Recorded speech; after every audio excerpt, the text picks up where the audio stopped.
So good afternoon from Crete, Greece, from the Hellenic Mediterranean University. My name is Kostas Petridis.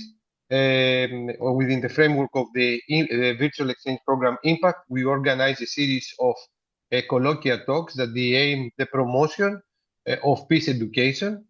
We aim through education and through internationalization to enhance the communication between the universities and the universities to become places and venues that we can solve or we can propose solutions to any problem. Either this is in the laboratory, I'm coming from laser physics, or it relates with the society.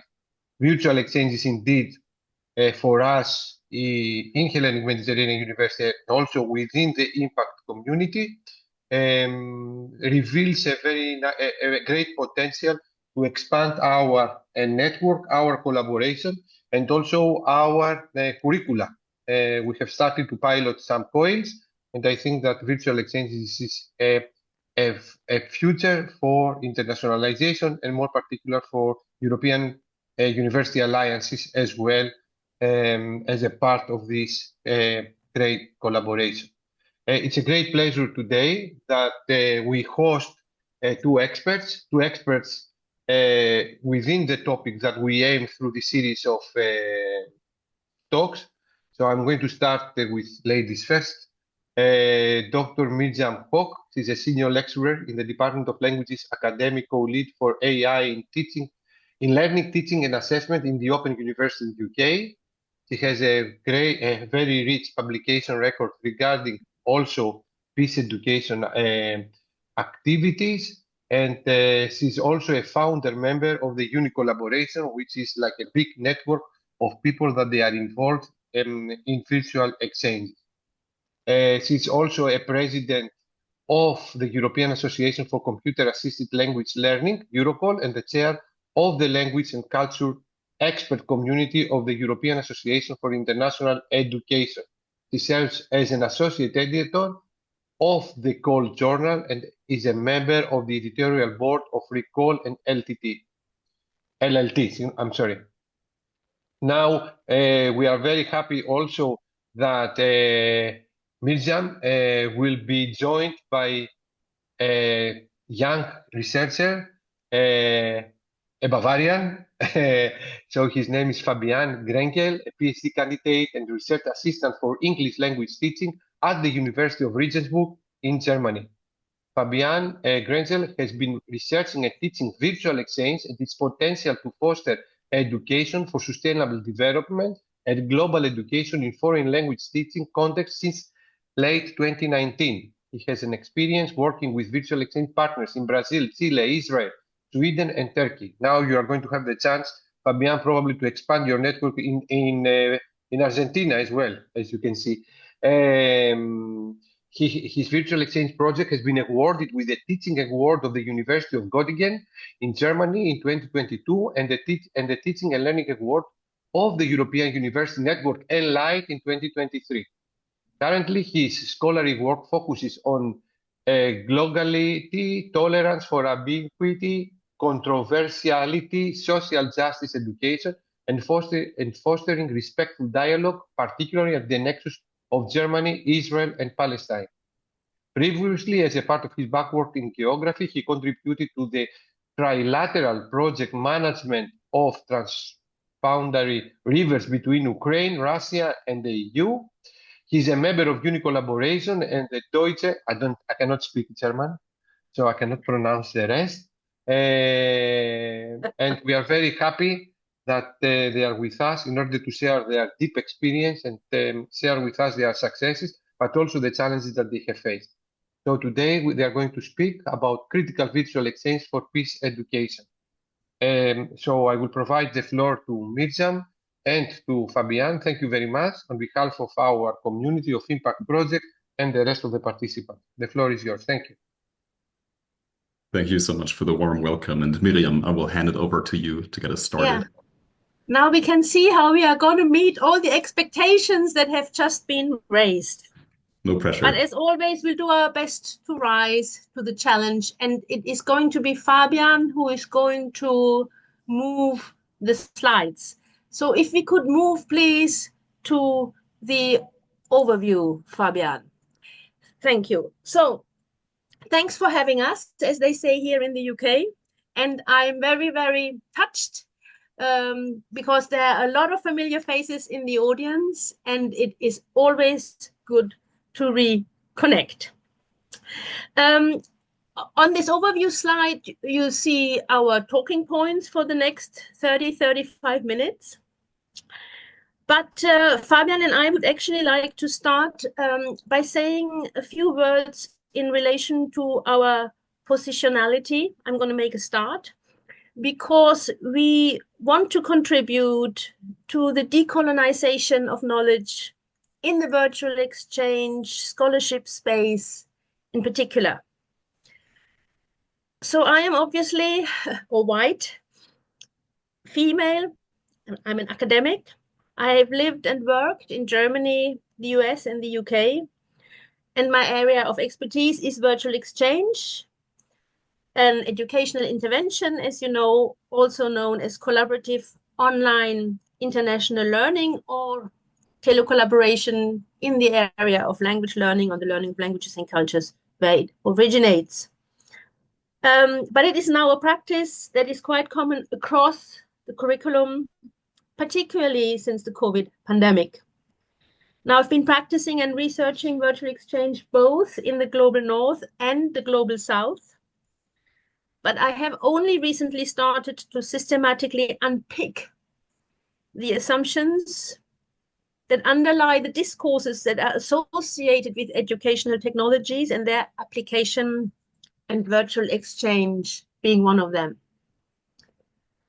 So what I'm trying to say is that I'm aware of the fact that I'm talking from a position of privilege and that I've still a lot to learn from our colleagues in the global south in particular. Over to you, Fabian. Yes, thank you, Miriam, for getting us started. And I can agree with most things that you have mentioned. I'm a white male academic who has lived and worked in Germany, the US, and Norway. So as such a person with this positionality, I rank high among most of the categories commonly associated with power and privilege. Before I ventured into English language teacher education and virtual exchange, for my doctoral research, which I'm wrapping up this year, I also studied geography, which I feel like was a very important threshold into getting started in this world-mindedness. And as you've already heard, among other things, I worked with scientists in the Ukraine, Russia, Belarus, Poland, and Germany on transboundary water management. And as you all know, the natural world does not really care much about man-made lines drawn on maps. So it was a very humbling experience to collaborate despite sometimes very difficult sociopolitical contexts. And I will discuss later how my virtual exchange work over the last few years also caused me to grapple with my positionality and also questions of how I can be or how I can enact solidarity. Back to you, Miriam. Okay. Now, next slide, please. What is our overall context? What are the challenges that we teachers are confronted with? And I think Melissa Steen from the who has the chair for critical diversity literacy at the University of Witwatersrand in South Africa has captured it very well. For teachers in societies that are becoming increasingly diverse, the question becomes how to prepare the students as citizens who can engage with complex issues in a way that reflects equity and justice.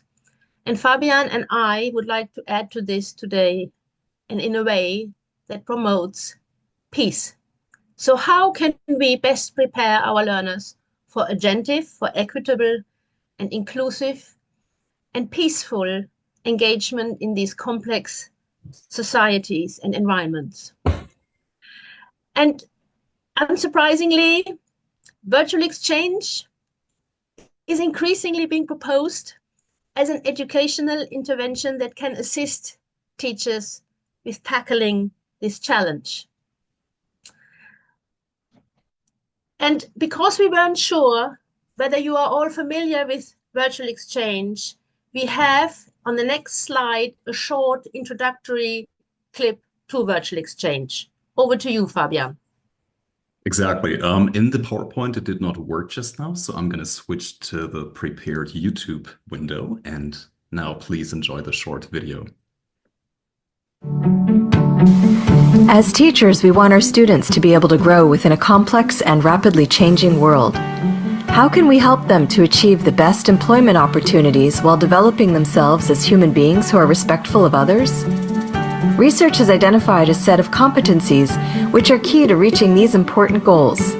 These are being able to collaborate with others, being able to communicate in different languages with people from other cultural backgrounds, and being able to use digital technologies efficiently. How can we help our students develop all these skills? Virtual exchange is a teaching and learning practice that precisely addresses these key competencies. In virtual exchange, learners in different countries or cultural backgrounds connect through digital technologies and work together online, in pairs or small groups, on learning tasks developed by their teachers. What does a virtual exchange look like? First, the teachers on each side collaborate to design the virtual exchange. Together, they match calendars and design online activities intended to help students achieve the learning goals of their courses. In their respective classes, the teachers prepare students for the virtual exchange. Each class is split into smaller working groups which are paired with a group from the other university. In these smaller groups, they prepare to start working together on the project. Starting with an icebreaker activity, the students get to know each other and establish a meaningful relationship that will enable them to work towards a common goal during the virtual exchange. In this first activity, students also get familiar with the digital tool or tools they'll be using. After each online activity, the students in each group can share their experiences with their own classmates and reflect on the process. The teacher or facilitator supervises the students' progress and makes sure the international collaboration is going smoothly. During the following online encounters, the students continue collaborating autonomously towards the completion of the final task with some degree of supervision from the teacher. Depending on the course discipline and learning goals, this final task can have multiple forms and contents. Possible scenarios include medical science students writing a joint essay comparing how patients are attended in the two countries, or Mexican and English students who are learning each other's languages create a video inviting others to visit their city. Or, students of web design in one class, together with students from business in the other class, create a website for a company together. The possibilities are endless. At the end of the project, students share the outcomes of their work and reflect upon what they've learned. Now that you have a better idea of what virtual exchange entails, imagine what it would look like in your course. Thank you. Okay, so back to our slideshow, and the next one is on global citizenship education. Virtual exchange is also increasingly promoted as a vehicle for global citizenship education. And here we have the UNESCO definition. So educational interventions that empower learners to engage and assume active roles locally, globally, to face, resolve global challenges, and ultimately to become proactive contributors to a more just, to a more peaceful, tolerant, inclusive, secure, and sustainable world. Now, here is the first moment I would like us to exercise a little bit of criticality.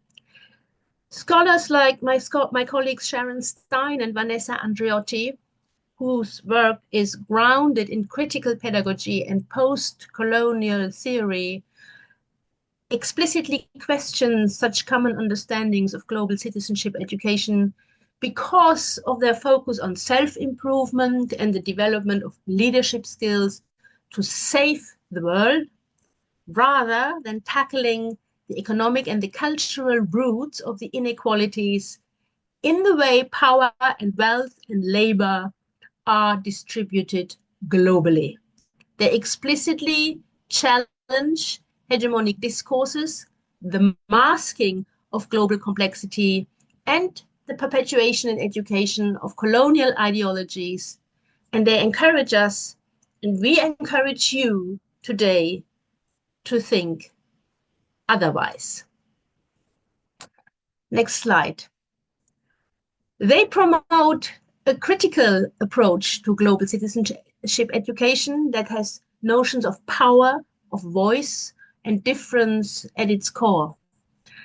That is informed by their understanding of critical literacy as a level of reading the word and the world that involves the development of skills of critical engagement and reflexivity. And this, in turn, of course, is inspired by Paulo Freire's work. Critical global citizenship education, according to Andreotti, enables the learners to engage in the analysis and in the critique of the relationship between different perspectives, different languages, power, social groups, and social practices. And Fabian and I see a clear interface between critical approaches to global citizenship education, education for peace, and critical virtual exchange. Next slide. So this is what we know about virtual exchange. Yeah.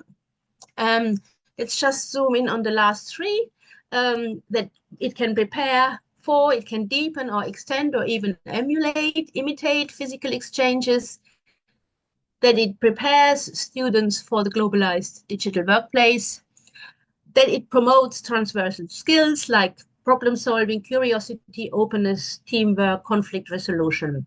This is what we already know. What can virtual exchange do for peace education? We are going to look at that in a moment. Next slide.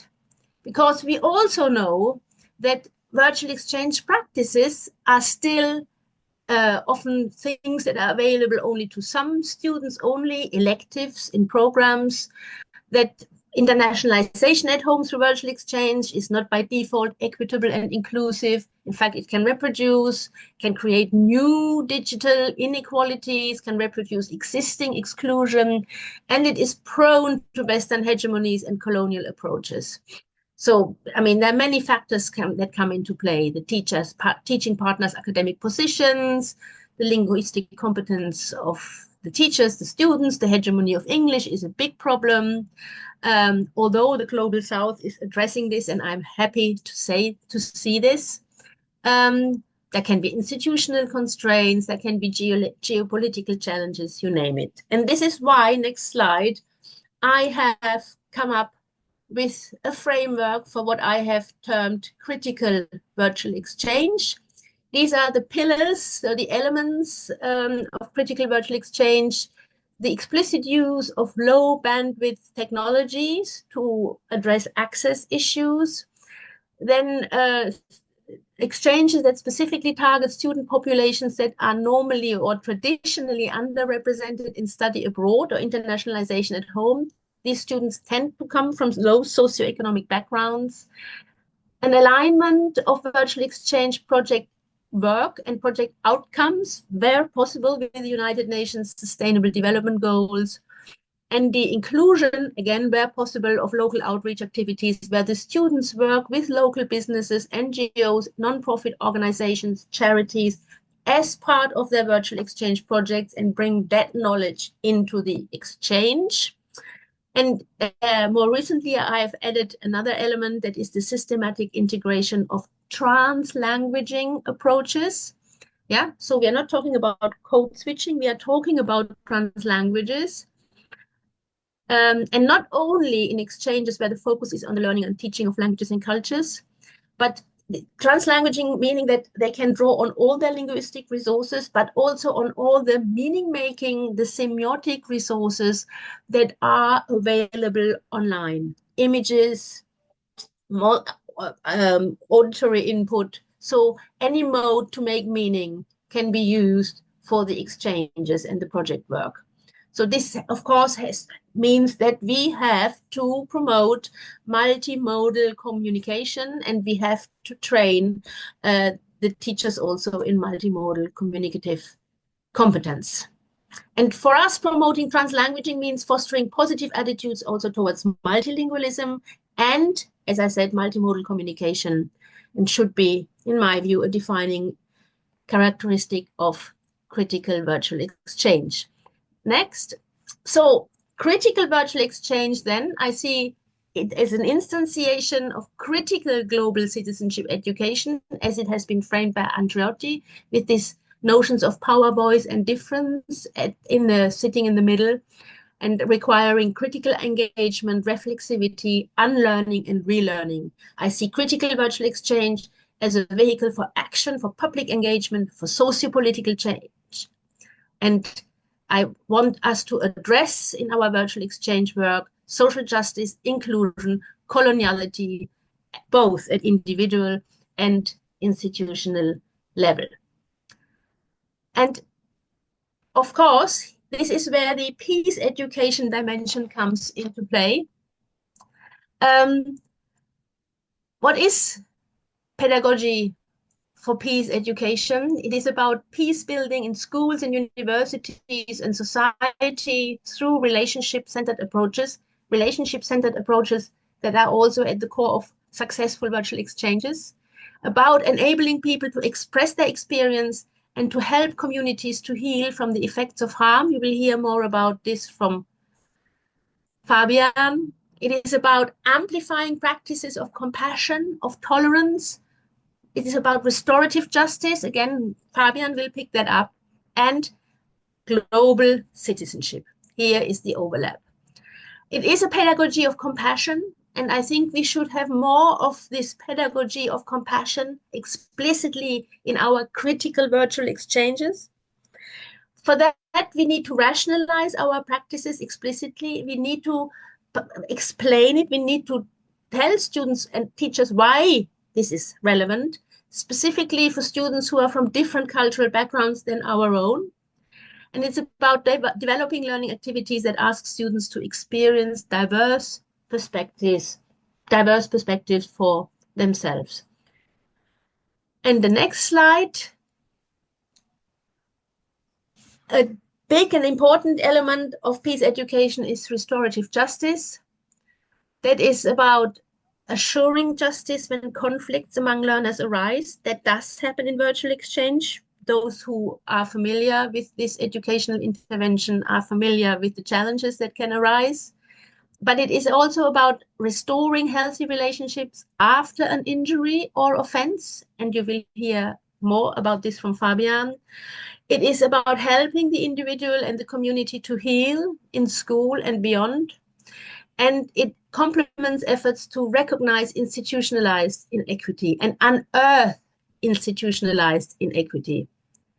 And it clearly means moving beyond conflict resolution. So what we are talking about is critical peace education through critical virtual exchange. Next, and what all of these framings have in common, so critical virtual exchange, critical global citizenship education, critical education for peace, is their concern with issues related to socio-political and economic power or power imbalances, and their impact on an individual's agency, more specifically, the critical consciousness and agency in the spirit of Paulo Freire's critical pedagogy. That is the ability to read the world critically and ability to act in the world, to change it, that is so well captured in Shuru's concept of critical agency. And with this, I hand you over to Fabian. Thank you so much for setting the stage so thoroughly. And let me first say, you see my title here, VE Virtual Exchange for GE * in FLT foreign language teaching being my main background. The way I started this, I wasn't aware of what Miriam was onto at the time when I started. You may have heard of Robert O'Dowd's transnational model of virtual exchange.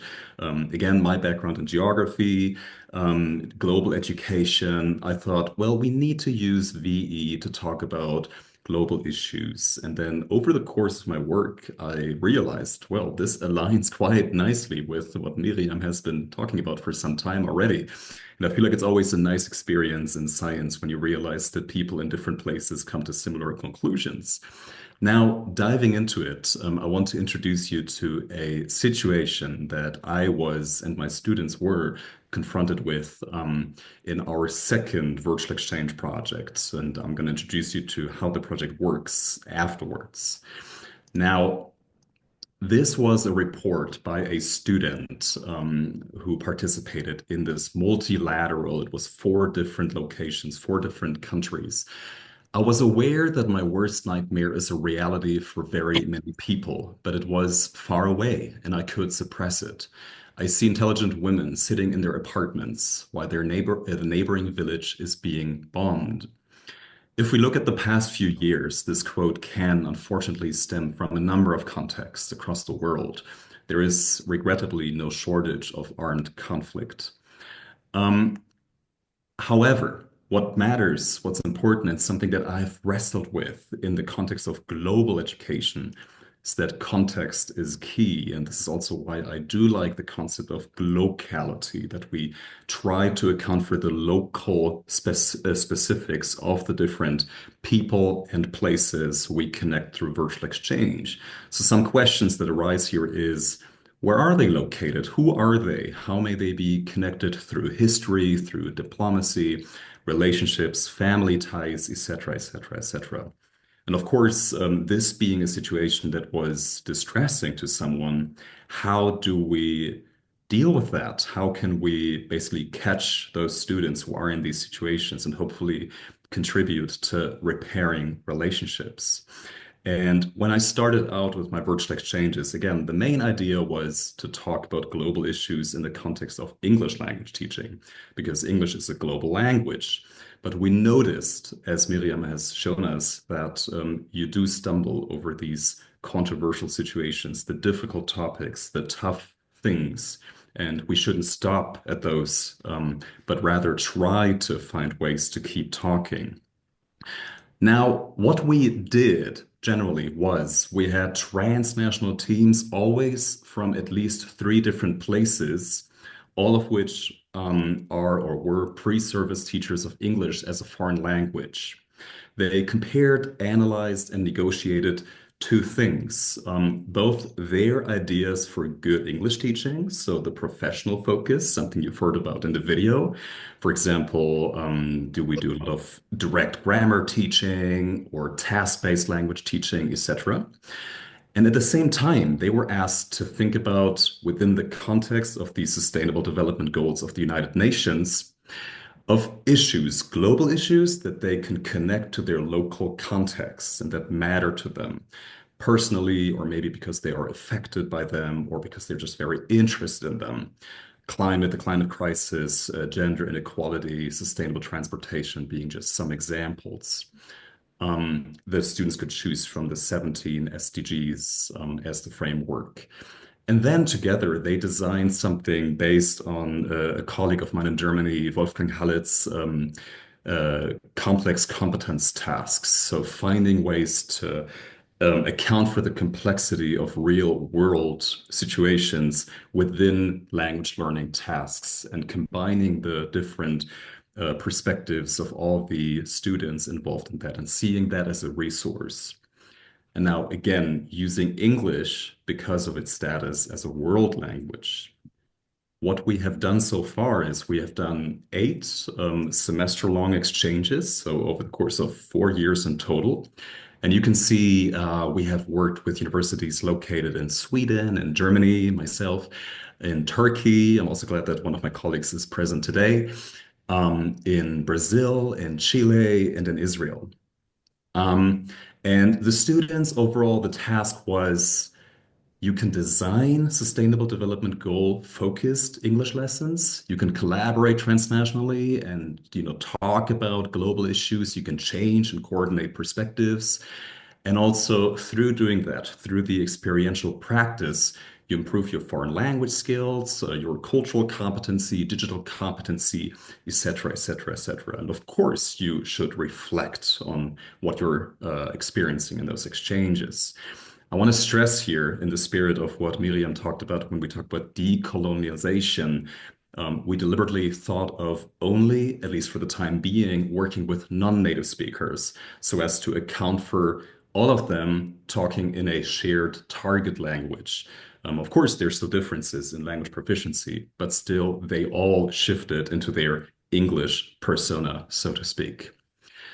Now, adding context to the quote that you saw earlier, this happened in the summer of 2021. It was shared by a student located in Göttingen in a reflection paper on interactions with a Palestinian student. And so the context here being the Sheikh Jarrah controversy, the attempted evictions in East Jerusalem, and what followed with the violent conflict.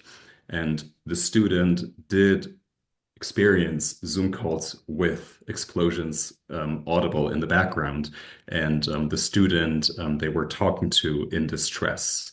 And so, among other things, it resulted in a full 60-minute office hour with the teacher to kind of try to, how do we deal with this? How do we respond to this? How are we equipped talking about these things?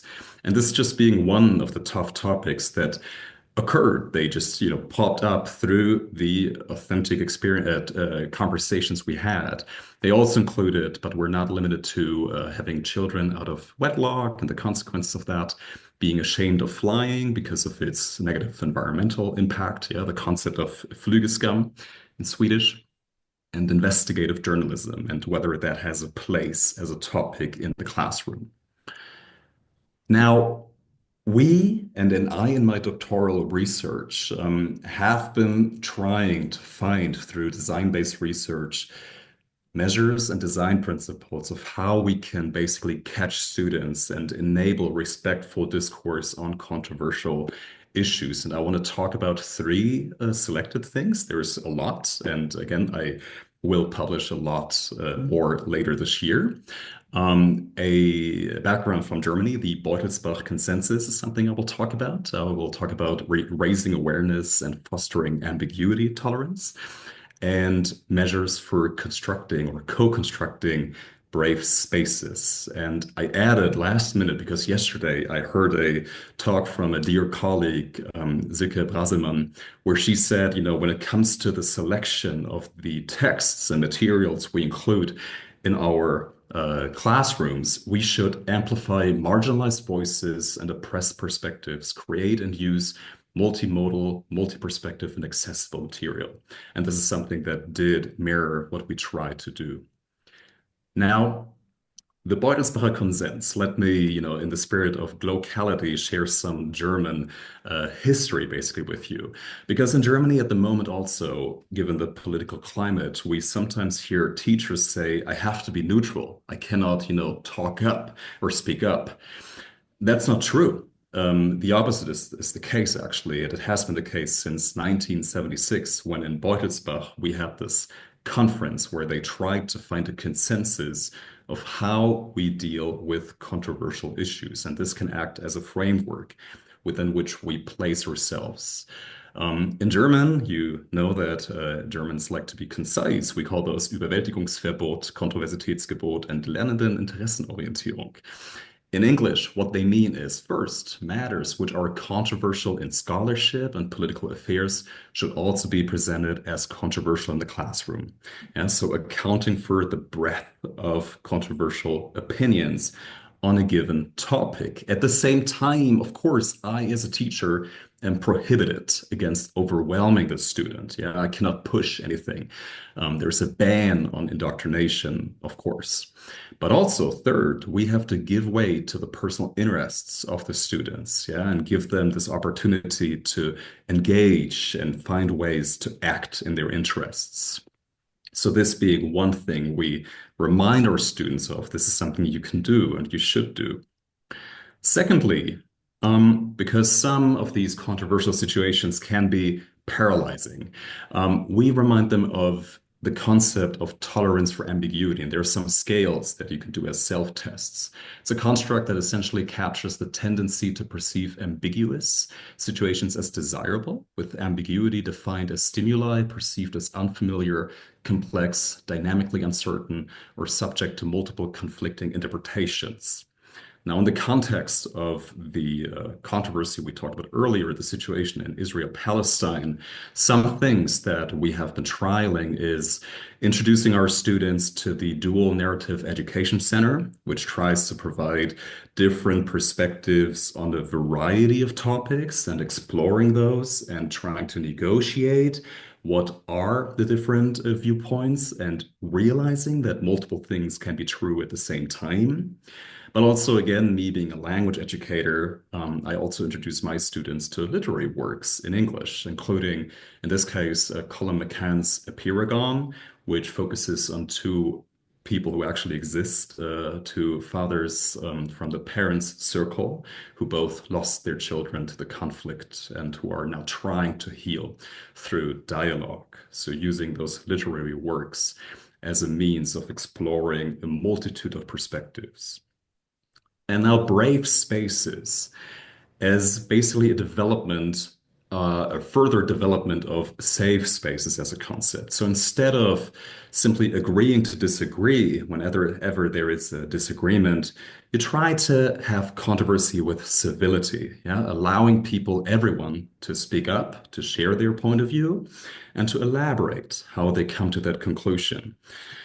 Instead of not taking things personally, there is this idea of owning both your intentions and your impact. Yeah. So also explaining what was your intention with a given thing you said, but maybe you used the wrong words, or maybe you were misinformed, and that's how you hurt someone. Yeah. That being the impact. Instead of only challenging by choice, you can step away, but also reflect on your choice, reflect on your group membership, your positionality, what allows you to step away from something. Respect, absolutely, but define what you mean by respect early on, yeah, and together co-construct that. And of course, no attacks, but also clarify what attacks are compared to challenges. Now, a classic icebreaker activity that is used in virtual exchange settings is using the TED Talk, The Danger of a Single Story. I'm sure many of you know it, by Nigerian novelist Chimamanda Ngozi Adichie. There's this one quote that I like to focus on, especially again when we do the collaboration with people in Israel and Palestine, where she refers to Palestinian poet Murid Barghouti, who writes that if you want to dispossess a people, the simplest way to do it is to tell their story and start with secondly. For example, start the story with the arrows of the Native Americans and not with the arrival of the British. And you have an entirely different story. And then I ask my students, well, research, who was he? And they learned that he was in exile for most of his life. Was born in Ramallah, but lived in 46 different houses across 3 continents throughout his life. So one story, but then also exploring more and more stories. And as I hinted at earlier, finding themes within which we can explore what conflicts or contested situations can be. One example here being, this is unfortunately in German, the publication, but where we looked at housing, space, having a place to live as an issue and comparing different situations of people in different realities, be it in Germany, be it in Israel, Palestine. But also students, they used climate as a focal point with, the impact of armed conflict on the environment, for example, or sustainable housing. Gender equality was something that the students often chose, quality education, and of course, they also were able to focus on peace, justice, and strong institutions. Now, the last 2 things I want to show you, one fairly difficult situation we were faced with, and also a very bright view I felt on how students, walked away from these exchanges. We had a situation where students, after doing this, after watching the Danger of a Single Story, we had students who shared in their comments and Padlet on Padlet site comments on single stories they had of other places, other people, nations, cultures, with the intention later to deconstruct them, of course. And we had a student in Haifa, Israel, who posted the following. One notable story about Germany is their support for the LGBTQ plus community. During the World Cup, the German national football team showed their support by making a gesture of putting their hand to their mouths as a sign of solidarity with the community. Despite my disagreement with their support for those rights, as I believe it disrupts the natural order of human beings, I still appreciate the German people. Now, the student didn't know that a German student identified as queer and felt very hurt by that. And there's more to the story, but in the interest of time, that caused us to do an intervention of talking to the student located in Haifa, the student located in Germany, trying to understand, where are you coming from and how much is that representative of the cultural circle you want to be a part of. On the one hand, here, if we think about reflecting your intentions and your impact, the intention here being, well, it's a core belief that the student has. It disrupts the natural order of human beings, and coming from a deeply religious household, not being inherently to know who that student was talking to, something that was meant to be evil. And also, we talked to the students abroad and did like anonymous surveys, and we realized that most of the students actually were very interested in talking about homosexuality, but they didn't really have space for that. And also, one of my colleagues suggested reading materials, A Map of Home by Randa Jarrar as a perspective, a queer perspective from an American Palestinian Egyptian scholar. Now, this, again, is something after talks, after understanding, also figuring out, where might the students be coming from. We were able to heal those students. And yeah, I mentioned this already. And now, this being a much more hopeful note of something that we saw from the students, I'm going to read this real quick. As an Arab who remained in Israel after 1948, my identity carries the weight of history and the complexity of the present. Often people see us through a single story that depicts us as perpetual outsiders, struggling to belong in a state that defines itself as Jewish. This perspective, shaped by the Nakba and the ongoing Israeli-Palestinian conflict, often overlooks the resilience and contributions of our community. Despite the challenges of systemic inequality and cultural tensions, we have built vibrant towns, preserved our language and traditions, and found ways to thrive. Current events, such as debates about national identity or policies affecting Arab citizens, may reinforce the view of us as marginalized, but our story is also one of persistence, creativity, and a deep commitment to both our Palestinian roots and our shared future in this land. Carrying a single story about Germany as an Arab in Israel reflects a perspective shaped largely by the country's history during the Holocaust and World War II, emphasizing themes of guilt, responsibility, and its commitment to ensuring such atrocities are never repeated. This narrative, while significant, may overlook other dimensions of Germany, such as its modern cultural diversity. A single story simplifies a complex nation to one defining aspect, highlighting the need to explore broader perspectives to fully understand its multifaceted identity. And I think this was a very nice realization of seeing the multitudes of stories that we presented and discussed in the virtual exchange. Back to you, Miriam. Okay, so these are our preliminary conclusions. I hope we were able to show you that what we call critical virtual exchange is a strategy for critical global citizenship education and critical peace education, and that it will allow us to move from safe, hegemonic to brave, non-hegemonic VE, where the learners, where we can engage in thinking otherwise.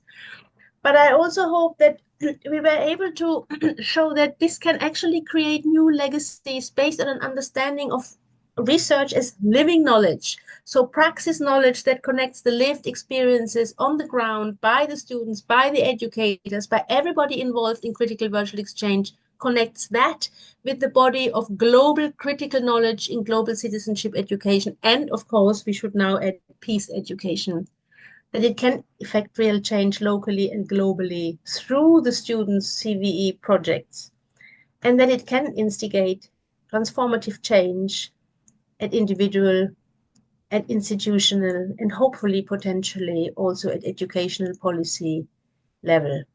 I think Fabian's example spoke definitely to the individual level.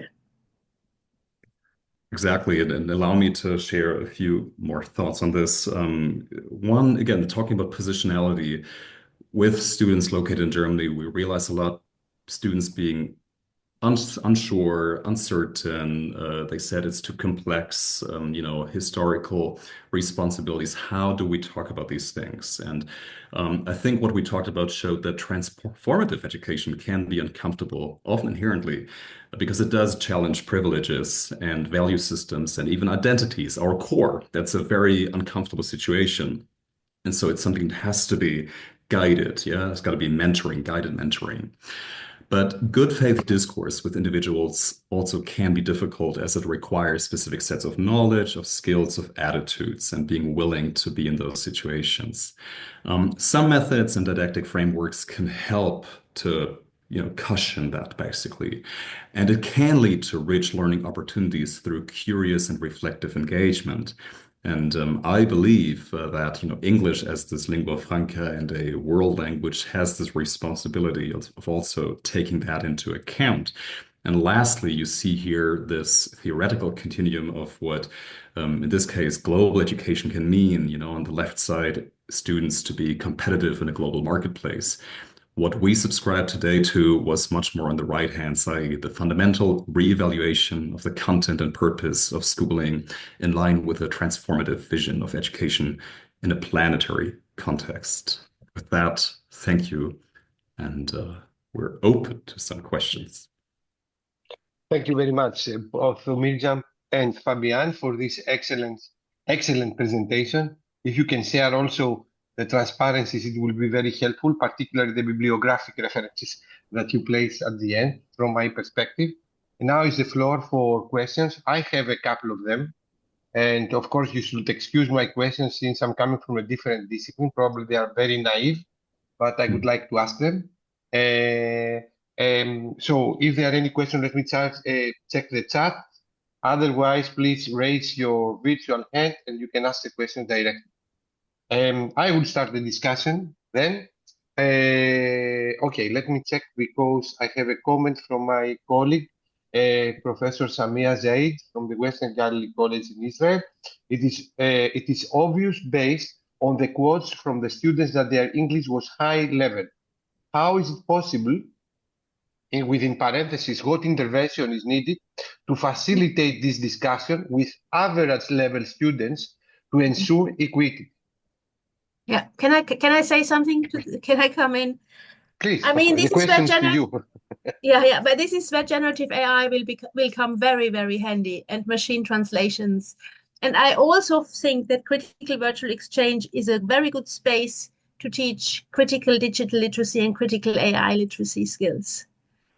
Yeah, so why not use these tools to enable these exchanges that otherwise could not take place, but then to also critically interrogate what the tool produces. Is that really what I wanted to say? Yeah, so always this critical mindset, questioning, evaluating, analyzing as part of the exchange work. And I would agree that, I agree. And then the role of the teacher as someone who accompanies you, not the teacher being the center of attention, but someone who accompanies those conversations, in part also with drawing on literacies and, different plurilinguality, using different languages, also the first language, and going back and forth between those to have those kinds of discussions. Multimodality, I think I've also mentioned, and you have also mentioned, draw on all modes that are available to make meaning. It always reminds me of you, John. John, your first exchange with your colleague in Belarus.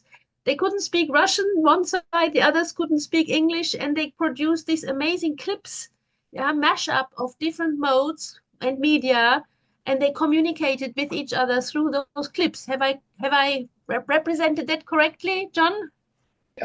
Yeah, it was a lot of that. There were some, just to clarify. There were some who could speak the other language. So that buffered the problem, if you know what I mean. So while the exchange primarily either avoided language or integrated it in a very localized way, there were elements that could help people understand when it got too ambiguous, let's say. Okay. This is in the context of media studies, of course, yeah? So it was... Except that not too many of the students were studying media professionally, particularly on the Belarusian side. So you did have a bias coming in where one group of students from the United States mostly saw themselves as media students, and the students in Eastern Europe did not, which set up a very strong imbalance. It's psychologically, you could say. And it was so interesting to see then that the work that came from Belarus was as striking and interesting and creative as the work from the US. So that was also a wonderful kind of critical shift that occurred in the room. Thank you. Samia, is it okay with the answer? All right, we have another question from Haniba from Morocco.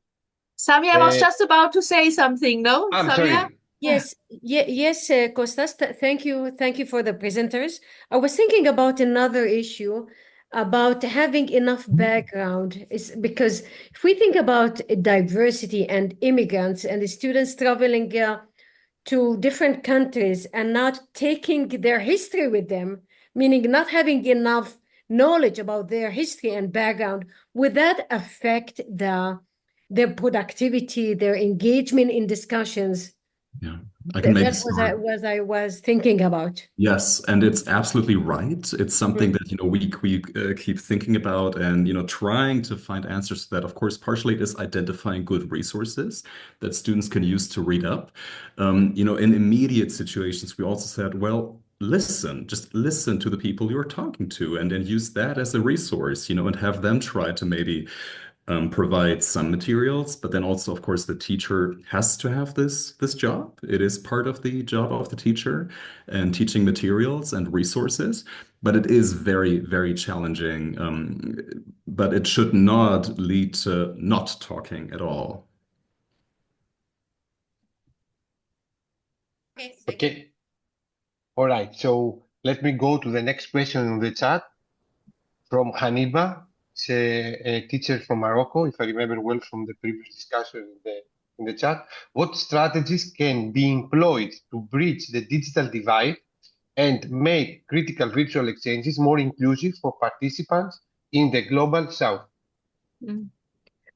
I think it's one of the pillars of my framework, actually, to go for the lowest common denominator in terms of technology. Yeah.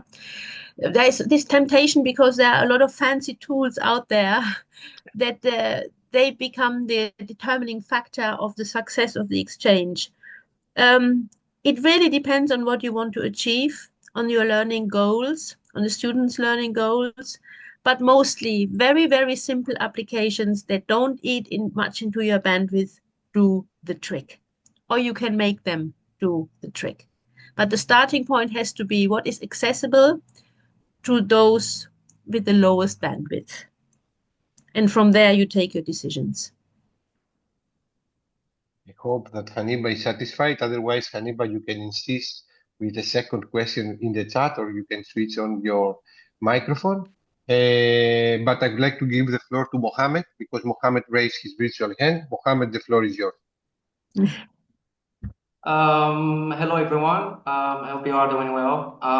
Thanks for such an engaging lecture on the importance of critical thinking. Sorry, the importance of critical thinking in our it's a personal and professional way. So what I would propose is that critical thinking in its essence plays like a crucial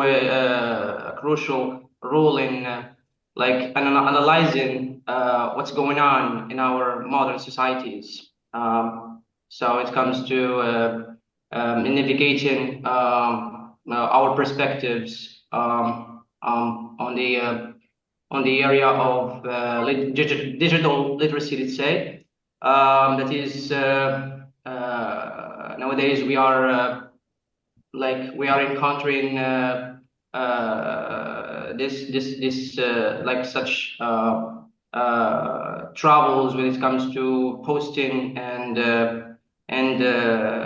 like posting falsified news. And so, and we as like it's a we as audience, we have to like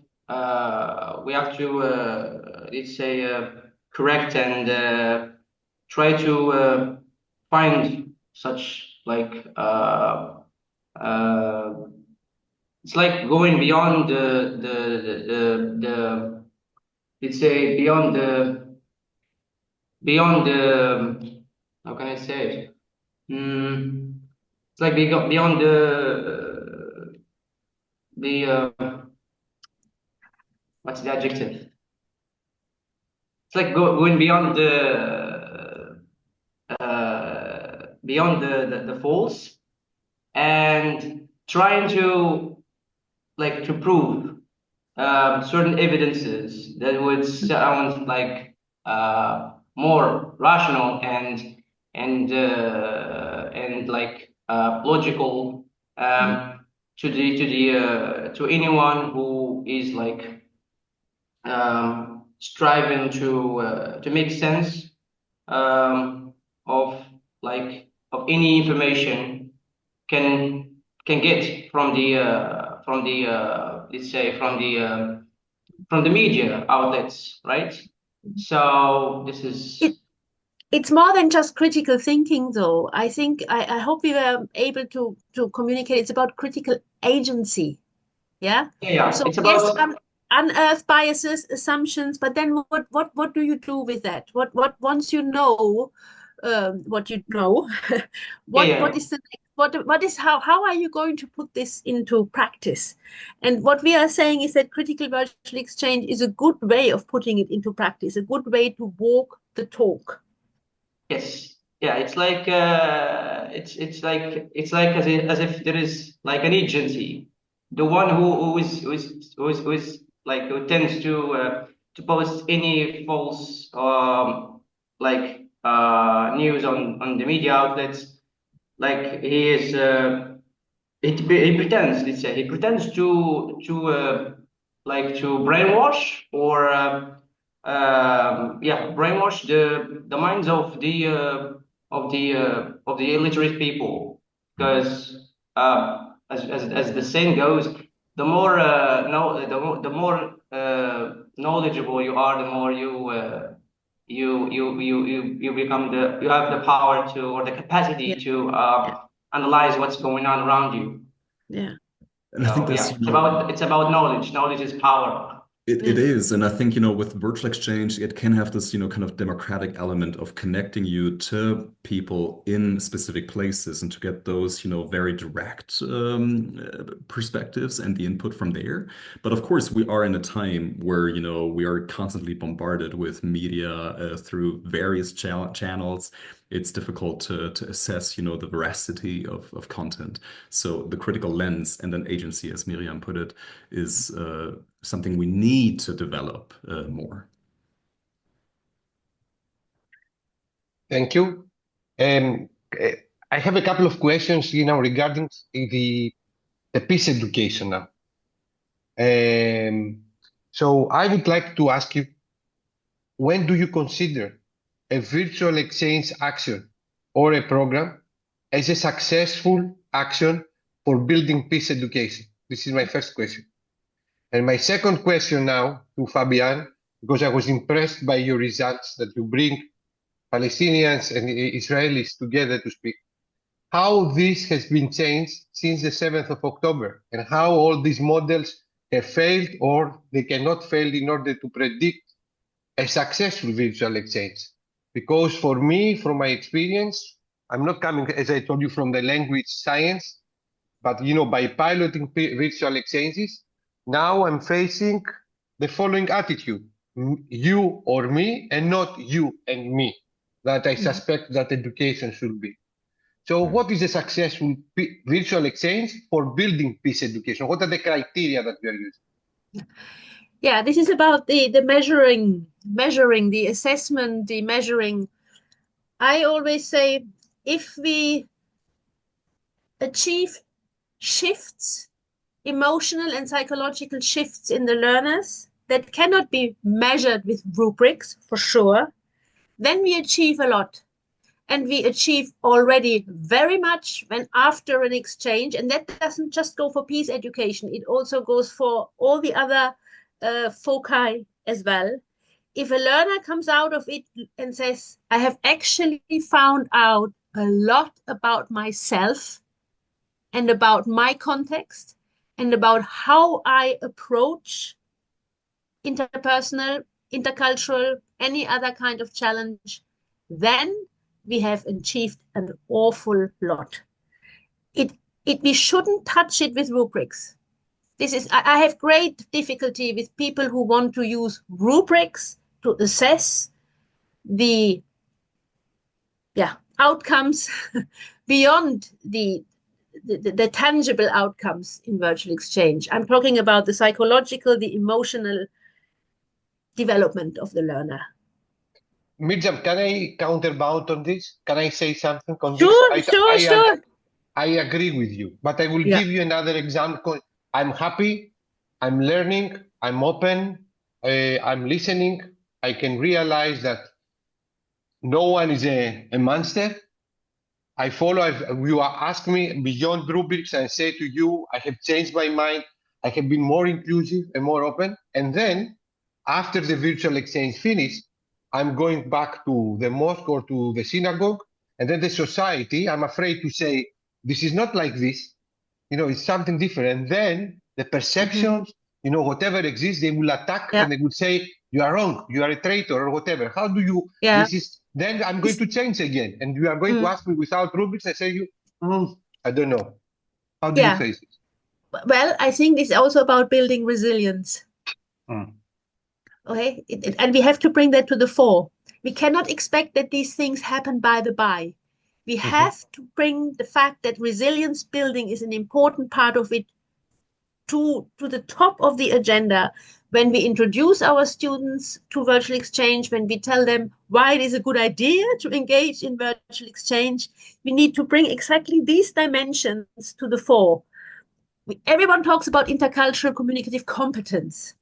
Yes, but there are so many other important things that happen and should happen in virtual exchange that need to be named. Exactly.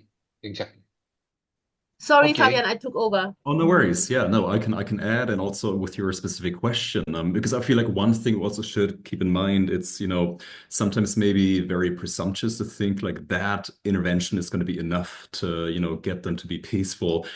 Also, since oftentimes we have very structural problems that, we're kind of limited by, and it's very difficult as individuals to make changes. And I personally am a big fan of this concept of tiny changes, since in the democracy, every single vote counts, and getting people to have those internal processes and be in conversations.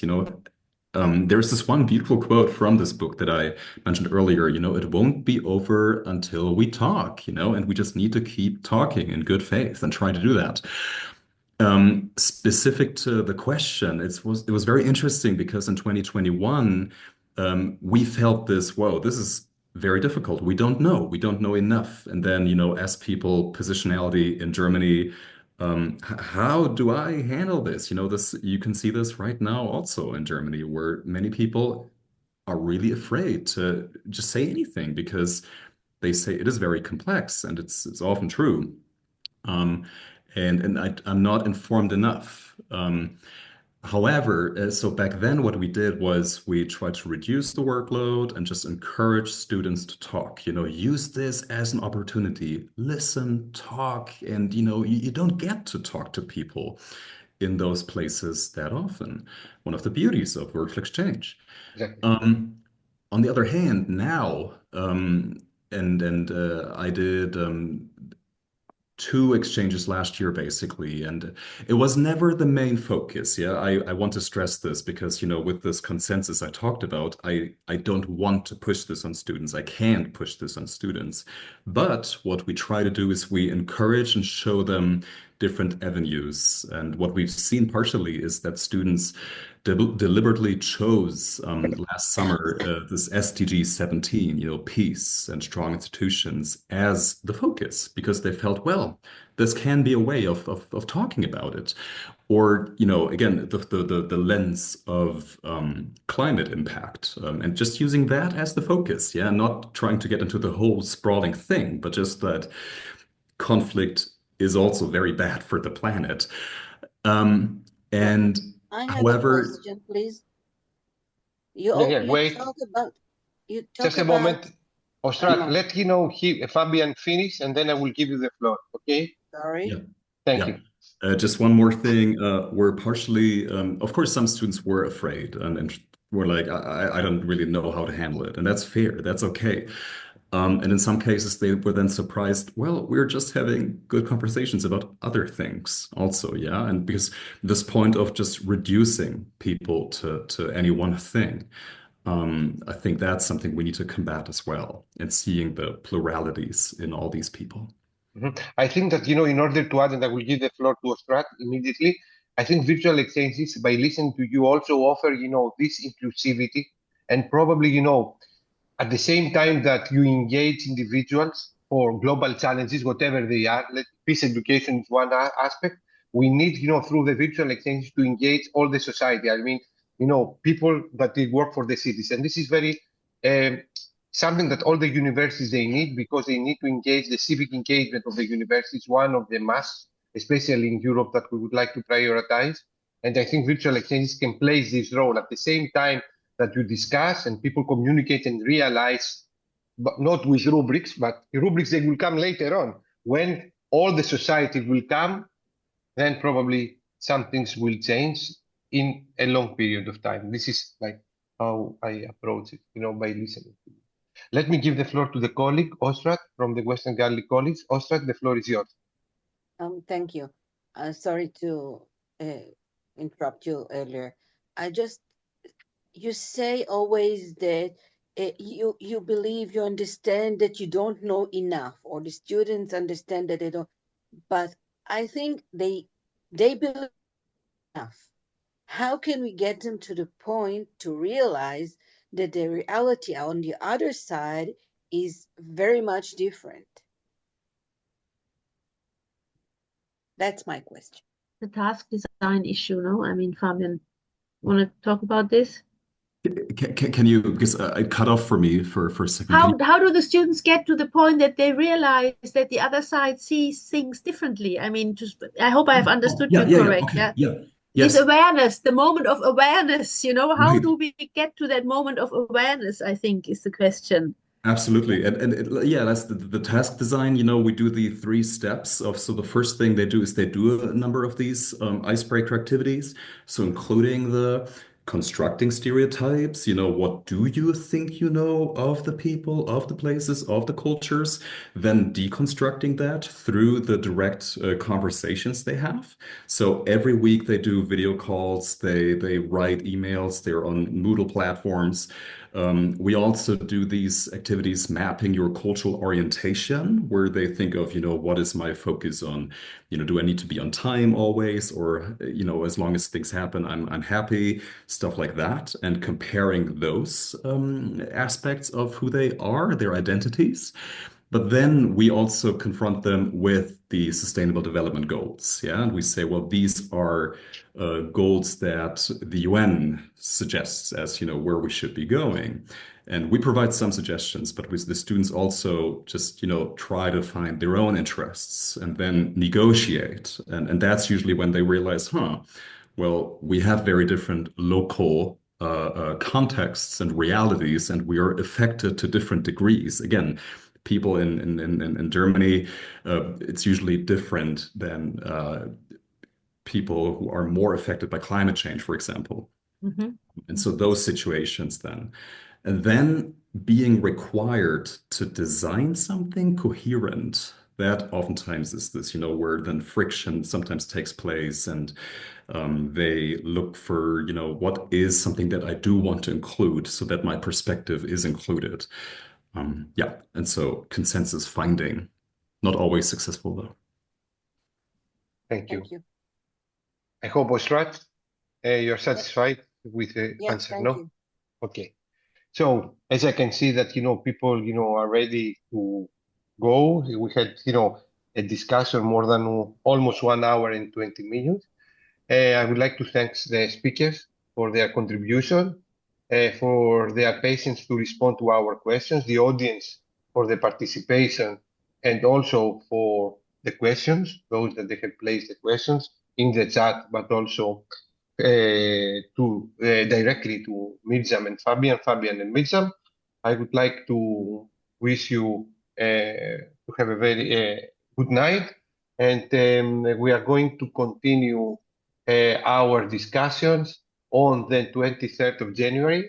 We are going to have a professor from Ukraine, Irina Simkovna, that is going to speak about building resilience in Ukrainian teachers' communities.